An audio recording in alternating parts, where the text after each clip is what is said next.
오늘 우리가 너무나도 잘 아는 말씀, 예수님께서 성전을 청소하시는 사건을 읽었습니다.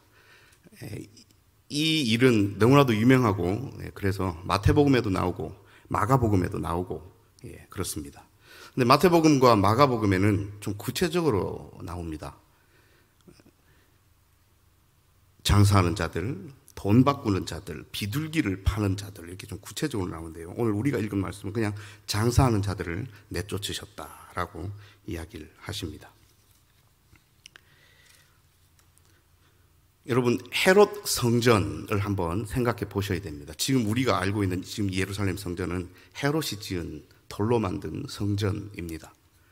여러분들 잘 아시듯 예루살렘 성전을 제외한 나머지 도시에서는 절기 때에 예루살렘으로 올라와서 성전에서 행사를 치르고 하지만 나머지 시기에는 또 이 유대인들이 모여서 말씀을 나누고 가르치고 토론하고 하는 장소가 있어야 되죠. 이게 시나고그, 회당입니다. 그래서 예수님도 광야에서 시험 받으시고 세례 받으시고 금식하시고 시험 받으신 다음에 바로 어디로 가셨어요? 누가복음 4장에 의하면 나사렛 회당에 들어가셔서 이사야 선지자의 글을 읽으셨죠. 오늘 이 일이 일어난 곳은 예루살렘 성전입니다. 그러니까 모든 종교 지도자들, 종교의 그 대제사장들, 오늘 나오죠 뒤에 대제사장들, 서기관들, 종교 지도자들이 다 모여 있는 유대인들의 중심이죠. 솔로몬 성전은 느부갓네살에 의해서 파괴되었고 그 뒤에 느헤미야와 스룹바벨이 이렇게 와서 다시 재건을 했고 그것이 다시 예수님 시대로 와서 헤롯 성전으로 다시 지어졌는데요. 여러분, 이 돌로 만든 성전의 이 설계도를 조금 아셔야 됩니다. 예전에 성막이랑 다르게 돌로 만들었기 때문에 휘장은 성소와 지성소를 가르는 그 휘장밖에 없습니다. 그래서 예수님 돌아가실 때에 다 이루었다, 내 영혼을 아버지께 맡깁니다 할 때 성소 휘장이 위에서부터 아래대로 찢어졌다는 것은 이 성소와 지성소를 나누는 휘장이 찢어졌다는 거죠. 머릿속에 이 성소, 성막 그려지십니까? 뜰 안으로 들어오자마자 안뜰 앞에 바로 뭐가 있습니까? 번제단 있습니다. 이 번제단을 둘러싸고 있는 이 안뜰 바깥쪽에 바깥뜰이라는 게 예전에 성막으로 치면 성막 바깥이죠. 그런데 이제 건물을 짓다 보니까 이렇게 바깥에도 뜰이 있는데 이 뜰이 상당히 넓었습니다. 그래서 예루살렘 성전을 구경하고 싶은 이방인들, 또 여호와의 총회에 들어오지 못하는 사람들이 이 바깥 뜰을 배회하는 이 바깥 뜰이 기둥들이 많이 있었어요. 이 기둥들이 있고 위에 이렇게 지붕이 있는데 그 기둥들이 있고 지붕이 있는 한켠에 이 장사하는 사람들, 돈 바꾸는 사람들, 비둘기 파는 사람들, 이런 사람들이 진을 치고 있었죠. 다시 말씀드리면 신기하잖아요.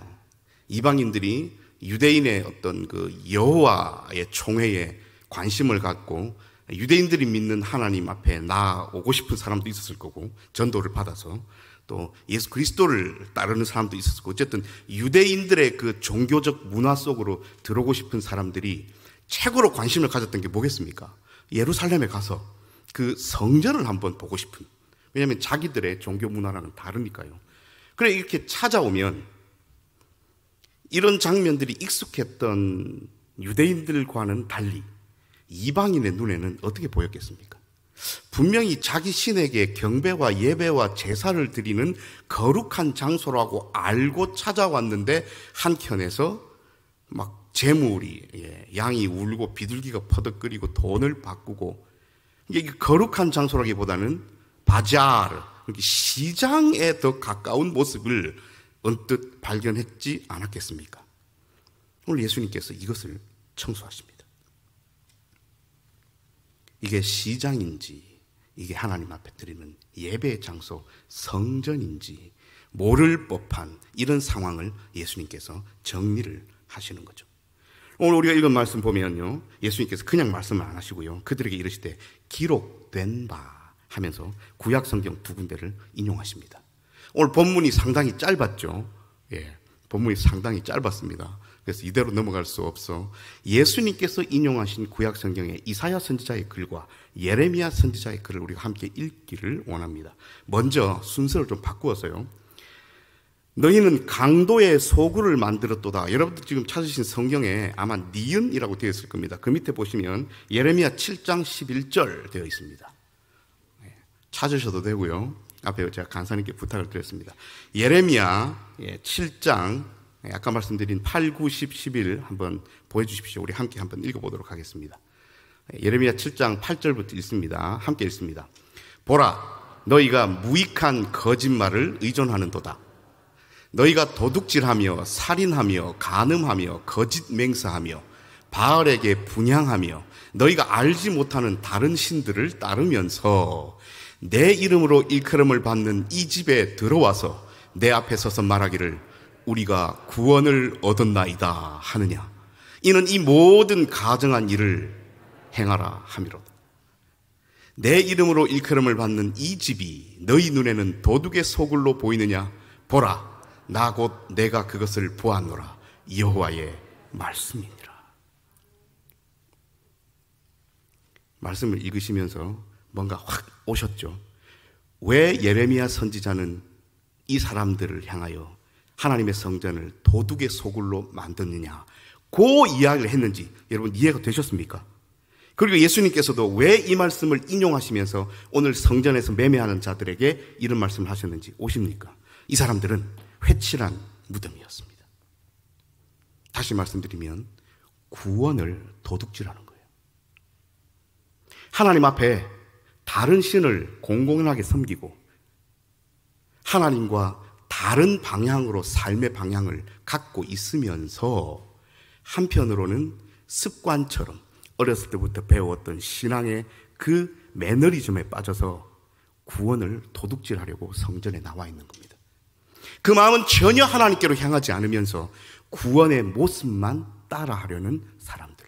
오늘 예레미야 선지자는 그리고 예수님은 이런 사람들을 성전을 도둑의 소굴로 만드는 사람이라고 이야기를 하십니다. 이제 다시 앞으로 돌아가서 그러면 예수님께서 이사야 선지자의 말을 빌어 하나님의 집은 만민이 기도하는 집이다 라는 것은 또 어떤 의미에서 말씀하시는지 이번엔 좀 깁니다. 이사야 56장 1절로 7절까지를 한번 보겠습니다. 이사야 56장 1절로 7절까지입니다. 함께 읽습니다. 여호와께서 이와 같이 말씀하시기를 너희는 정의를 지키며 의를 행하라. 이는 나의 구원이 가까이 왔고 나의 공의가 나타날 것임이라 하셨도다. 안식일을 지켜 더럽히지 아니하며 그의 손을 금하여 모든 악을 행하지 아니하여야 하나니 이와 같이 하는 사람, 이와 같이 굳게 잡는 사람은 복이 있느니라. 여호와께 연합한 이방인은 말하기를 여호와께서 나를 그의 백성 중에서 반드시 갈라내시리라 하지 말며 고자도 말하기를 나는 마른 나무라 하지 말라. 여호와께서 이와 같이 말씀하시기를 나의 안식일을 지키며 내가 기뻐하는 일을 선택하며 나의 언약을 굳게 잡는 고자들에게는 내가 내 집에서 내 성 안에서 아들이나 딸보다 나은 기념물과 이름을 그들에게 주며 영원한 이름을 주어 끊어지지 아니하게 할 것이며 또 여호와와 연합하여 그를 섬기며 여호와의 이름을 사랑하며 그의 종이 되며 안식일을 지켜 더럽히지 아니하며 나의 언약을 굳게 지키는 이방인마다 내가 곧 그들을 나의 성산으로 인도하여 기도하는 내 집에서 그들을 기쁘게 할 것이며 그들의 번제와 희생을 나의 제단에서 기꺼이 받게 되리니 이는 내 집은 만민이 기도하는 집이라 일컬음이 될 것임이라. 아멘. 혹시 화면을 안 보시고 성경을 찾으신 분은 만민이 기도하는 집에 1번이라고 주석이 달려 있고요. 밑으로 쭉 내려가시면 만민이 기도하는 집은 만민을 위하여 기도하는 집이라고 여러분 가진 성경에 다 적혀 있습니다. 예수님께서는 이 이사야 선지자의 말을 인용하시면서 내 집은, 성전은, 하나님의 집은 만민이 기도하는 집, 만민을 위하여 기도하는 집인데 너희는 회칠한 무덤처럼 하나님을 향하여는 전혀 사랑도, 오늘 이런 표현을 하셨죠. 하나님과 연합하였다. 이런 것도 전혀 없이 오직 그 끝에 있는 목적, 구원에 대한 목적, 그것만 도둑질하려고 하는 이 나쁜 놈들.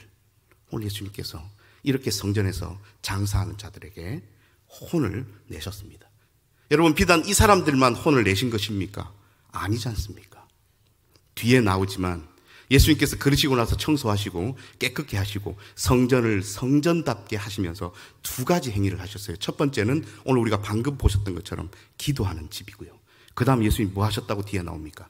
계속 그곳에서 사람들을 가르치셨습니다. 그래서 오늘 말씀의 제목이 기도하고 가르치며입니다. 기도하고 가르치는 것이 성전의 기능이라고 오늘 예수님께서 못 박아 선포하고 가르쳐 주시는 거죠.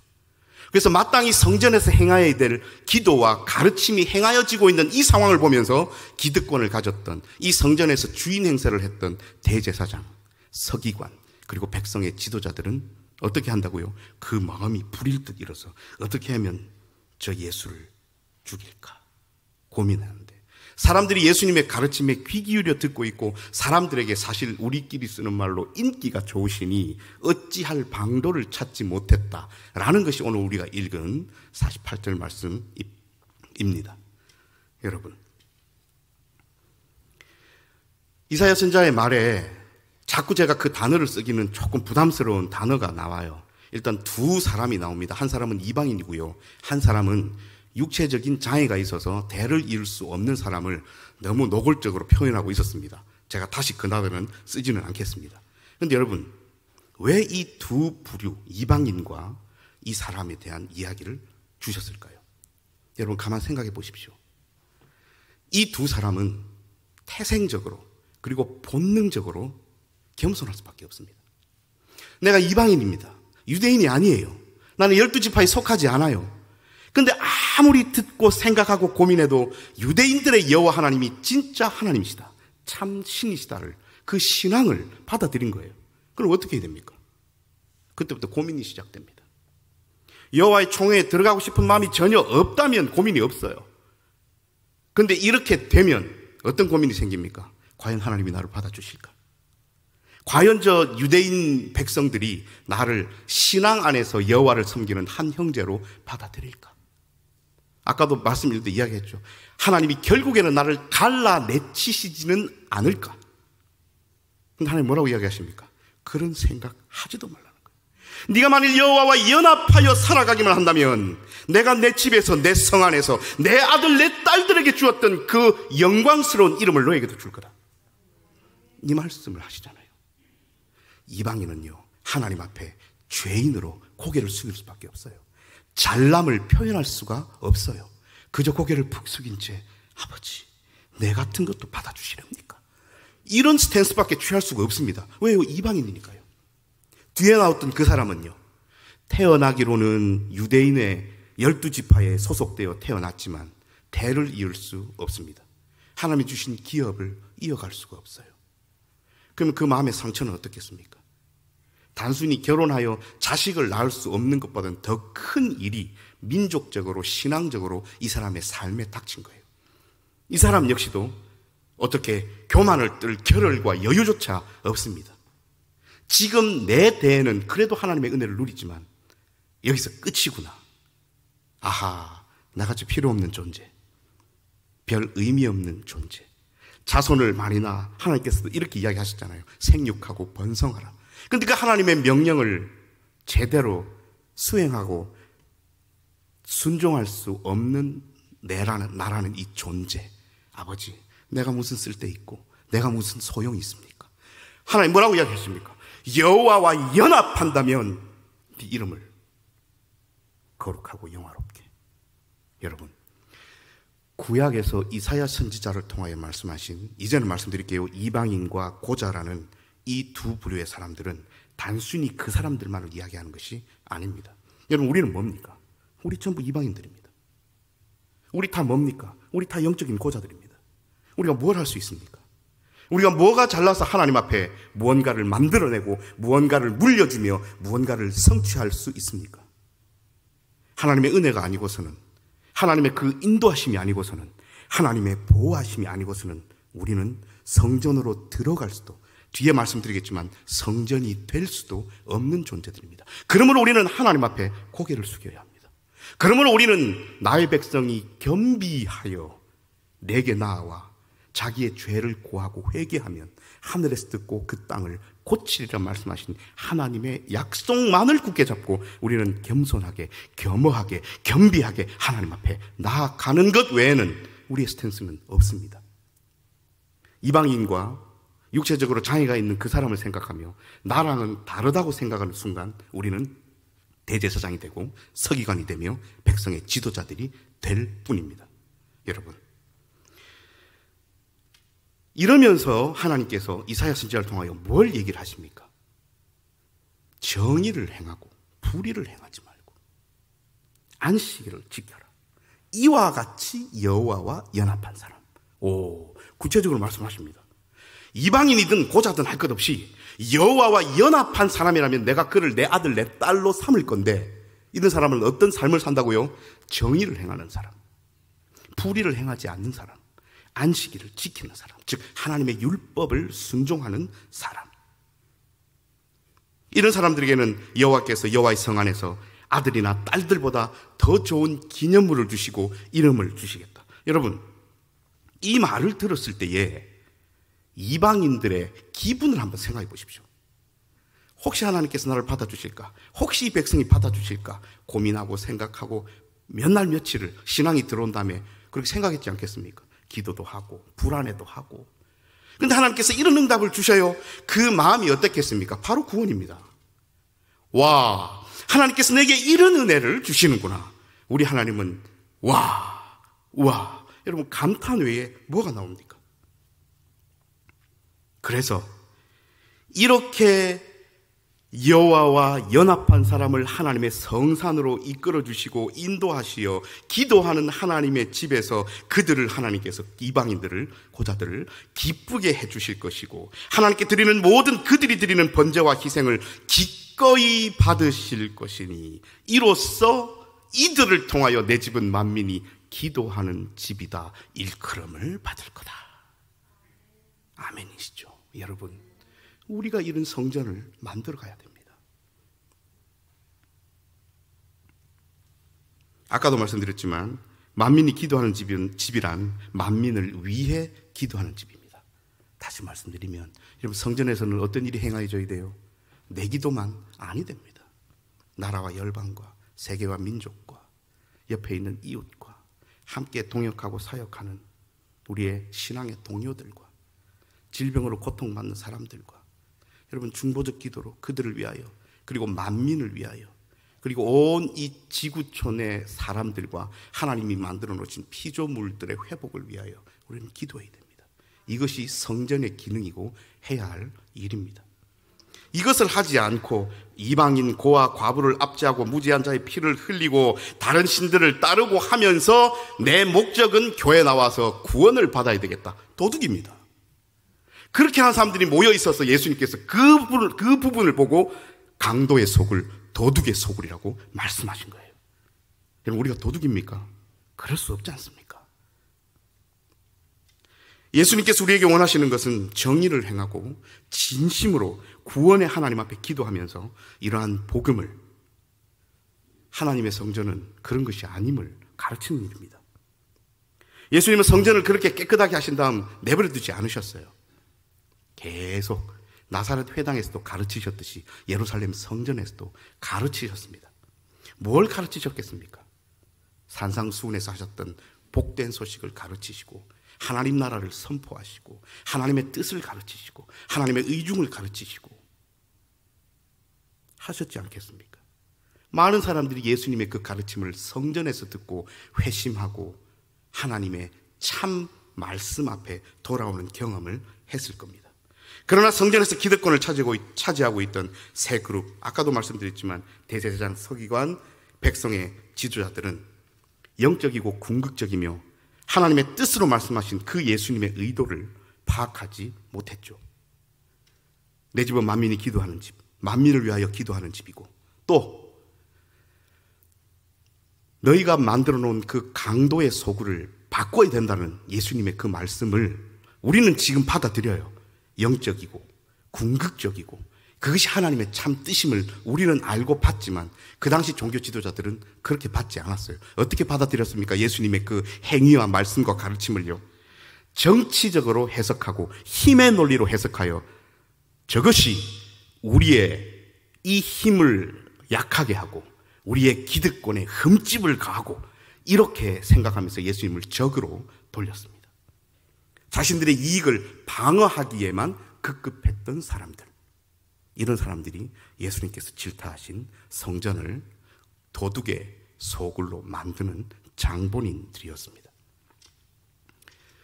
여러분 다 잘 아시듯 실제로 예루살렘 성전은 주후 70년경에 로마에 의하여 파괴되었습니다.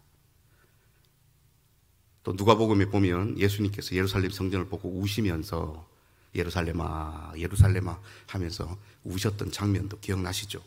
돌 위에 돌 하나도 남김이 없이 파괴될 거다 예언하셨고 그 예언대로 그렇게 예루살렘 성전과 예루살렘 성은 파괴되었습니다. 주후 70년이 지나서 대부분의 신약 성경이 쓰여졌는데요. 그때는 이미 성전은 없습니다. 돌로 만든 성전은 없습니다. 자, 이제 어디에 가서 만민을 위하여 기도하고 어디에 가서 하나님의 복음을 가르칩니까? 성전이 없습니다. 그래서 많은 제자들을 통하여 복음이 전파되고 또 이스라엘이 아닌 이방 나라 민족에게까지 복음이 전파되어 곳곳에 교회가 세워졌죠. 근데 특히 여러분 고린도 교회 기억나십니까? 고린도 교회에도 그렇게 마음은 하나님을 향하지 않은 채 콩고물에만 관심이 있었던 수많은 성도들의 그릇된 행위, 음란도 있었고요, 우상 제물을 먹는 일도 있었고요, 당파 싸움도 있었고요. 여러분 다 잘 아시지 않습니까? 그런 고린도 교회를 향하여 열받으신 사도 바울 선생님이 뭐라고 외칩니까? 고린도전서 3장 16절입니다. 너희는 너희가 하나님의 성전인 것과 하나님의 성령이 너희 안에 계시는 것을 알지 못하느냐. 갑자기 돌로 만들었던 성전이 우리가 되어버리는 놀라운 역사가 이 말씀에서 이루어집니다. 여러분, 성전은 우리입니다. 우리가 성전입니다. 그럼 일이 커졌어요. 어떤 삶을 살아야 되는데 성전에서는 뭐가 행하여져야 된다고요? 만민을 위하여 기도해야 되고요. 하나님의 복음이 끊임없이 가르쳐져야 됩니다. 그런데 우리가 성전이래요. 자, 이제부터는 우리의 삶이 녹록지 않습니다. 우리는 끊임없이 만민을 위하여 기도하는 삶을 살아야만 성전으로 만들어져 갑니다. 우리는 끊임없이 예수 그리스도를 배워가는 삶을 살고 그 가르침 속에 살아야만 성전이 되어갑니다. 여러분, 저와 여러분은 하나님의 성전입니까? 오늘 이 질문을 우리에게 해야 합니다. 우리가 성전 될 수 있는 유일한 이유는 방금 사도 바울 선생님의 말처럼 성령께서 너희와 함께 계시는 것을 알지 못하느냐. 성령 하나님이 우리와 함께 계시기에 우리는 성전됩니다. 우리가 성전될 수 있는 유일한 이유는 성령 하나님께서 우리와 함께 하시기 때문입니다. 그러므로 성령으로 가득한 사람의 삶이 곧 성전의 삶입니다. 과연 우리는 이런 상황에서 어떤 삶을 살아야 합니까? 불의를 행하고 다른 이를 압제하고 다른 이에게 고통을 주면서 살아가는 것은 성전의 삶이 아니라고 예수님께서 이사야 선자의 말을 빌어 말씀하셨지 않습니까? 예레미야를 통하여 그런 삶은, 불의를 행하고 다른 이를 압제하는 삶은 도둑놈의 심보라고 이야기하셨지 않습니까? 만민이 기도하는 집이라는 표현은 만민을 위하여 기도하는 집이라고 이사야 선자를 통해 분명히 말씀하셨는데, 그렇다면 우리는요, 나 자신뿐 아니라 만민을 위하여 기도하는 성전의 삶을 살고 있습니까? 여러분, 끊임없이 만민을 위하여 기도하고 그 만민 속에는 나도 포함됩니다. 우리 자신과 내게 허락하신 주변의 모든 사람들, 그리고 알지 못하지만 지구 건너편에 있는 전쟁과 기근으로 힘들어하는 모든 사람들을 위하여, 만민을 위하여 기도할 줄 아는 뜨거운 마음, 예수 그리스도의 마음이 있어야만 우리는 성전의 삶이 되고요, 끊임없이 예수님께로부터 가르침을 받고 내 삶의 방향을 어떻게 쉬프트하고 내 삶의 방향을 어떻게 해서 하나님께서 내게 바라시는 삶으로 걸어갈 것인가를 끊임없이 생각하고 기도하고 배워나가는 것이 성전의 삶입니다. 그러므로 여러분, 세상의 가치와 욕심이 우리를 넘보지 못하도록 우리 끊임없이 예수님께로부터 배워 가십시다. 그래야만 나도 모르는 새에 내 삶을 침범하여 하나님과 반대되는 삶의 길로 걸어가는 것을 방지할 수 있지 않겠습니까?